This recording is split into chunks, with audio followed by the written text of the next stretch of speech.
We're talking with Ben Berry from Martin, Harding, and Mazzotti. And Ben, I want to ask you about what's happening in New York. They just lifted the immunity that was given to hospitals and healthcare facilities concerning COVID-19. So during a period of time, they were not going to be able to be sued for liabilities around COVID-19. Gross negligence still, though, they could be sued for, correct? That's correct. And let me clarify. Back, in April 6th specifically, Governor Cuomo had enacted Article 30D of the Public Health Law, which granted blanket immunity for basically all healthcare workers, including nursing homes, administrators, nurses, EMTs, you name it. If you were in the healthcare industry at all, you had this nice warm blanket wrapped around you that said, look, you can't be sued. And you can't be sued for anything really that you do from March 7th until the COVID emergency disaster is over. And a lot of people said, whoa, that's a really significant thing to do, and now we don't have oversight. There's oversight, but there's no legal ramifications for people that are doing things that are kind of on the cusp of negligent or whatever. So Cuomo extends this huge blanket protection to healthcare workers, and as of a hearing on Monday and new legislation, which I haven't read the text of the new legislation as of yet, or the amendment to that section of public health law, but Cuomo has kind of rolled back those protections. Now, most of those protections still exist.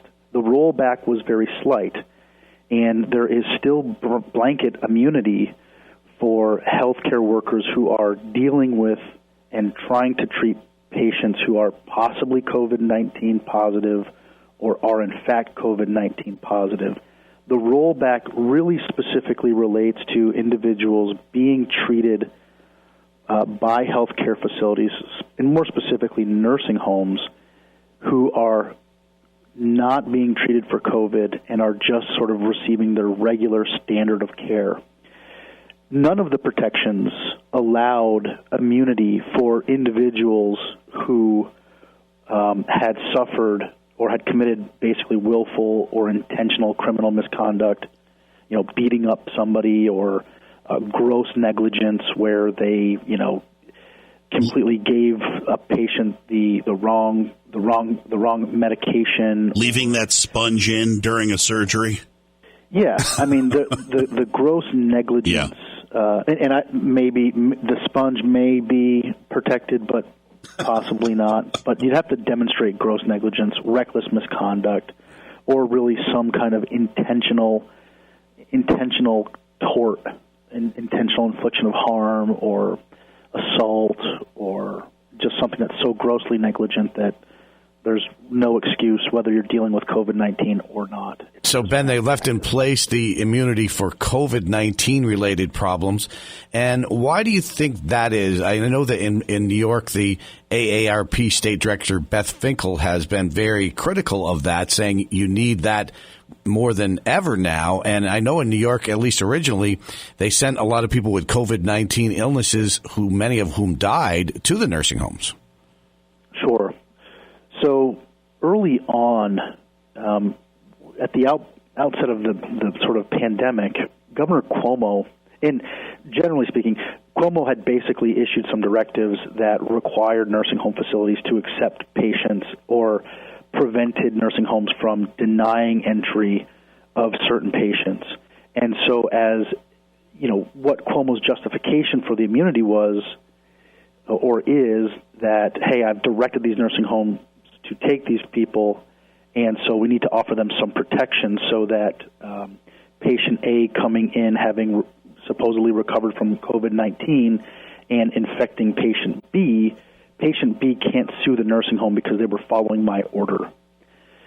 So, and there have been a lot of advocates and nonprofit groups who monitor for-profit and not-for-profit nursing homes to make sure that they're doing the right things by their patients. And many of those groups are saying, look, this is absolutely the wrong decision. What we should be doing is we should be applying the same or more strict standards on these nursing homes because we're an emergency. So in an emergency, you don't slacken the line, you tighten it because we have the ability to do so, and we have the ability to monitor. We should have the ability to have state workers go in to observe as a third party what these nursing homes are doing and whether or not they're following the standard of care. The argument is that with Cuomo's legislation, he basically gave them, a blank check to do whatever they want. You just can do whatever you want as long as you're not doing something that's gross negligence or willful misconduct. You can do it. It's an emergency, so loosen up the rope and you guys just do what you need to do.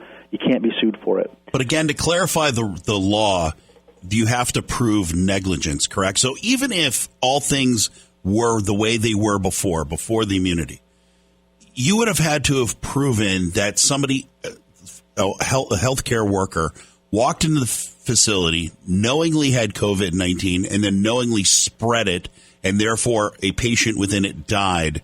You would have to be able to prove all these actions and decisions in order for in order for them to really be sued anyway, correct? Generally, yes.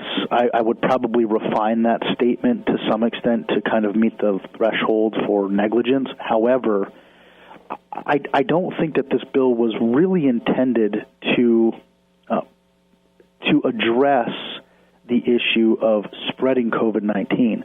I think it was issued to deal with some of the things that would typically have been considered negligence. For example, we have a staff shortage at the nursing home, and as a result of that, we can't service 100 of our patients. We can only really, under state directive or the internal policy of the nursing home, we can only actually service 50 people with the staff that we have. But because of COVID-19, we don't have any other staff. We only have 50 people working. We have 100 patients, and as a result of that, something that happens to one of those patients that could be a result of a staffing shortage would likely be a claim for negligence, but for the immunity that's provided in the public health law.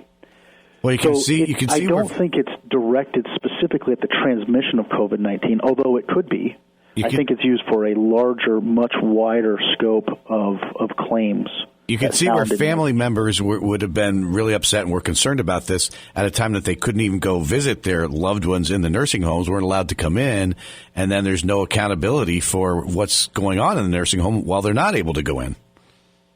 Not only could family members not go in and kind of get some feedback from their loved one who is in the nursing facility, which is where most of the claims arise, because Aunt Susie went in to visit Grandma, and Grandma's covered in bruises and apparently fell and lacerated her head, for example.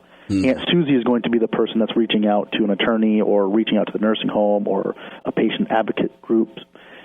But also, so Aunt Susie can't go into the nursing home to see what's going on during this emergency, but also the state can't go in also. There are state groups, state individuals, state workers that go in to take a look at things, make sure things are okay, and they were even restricted from access.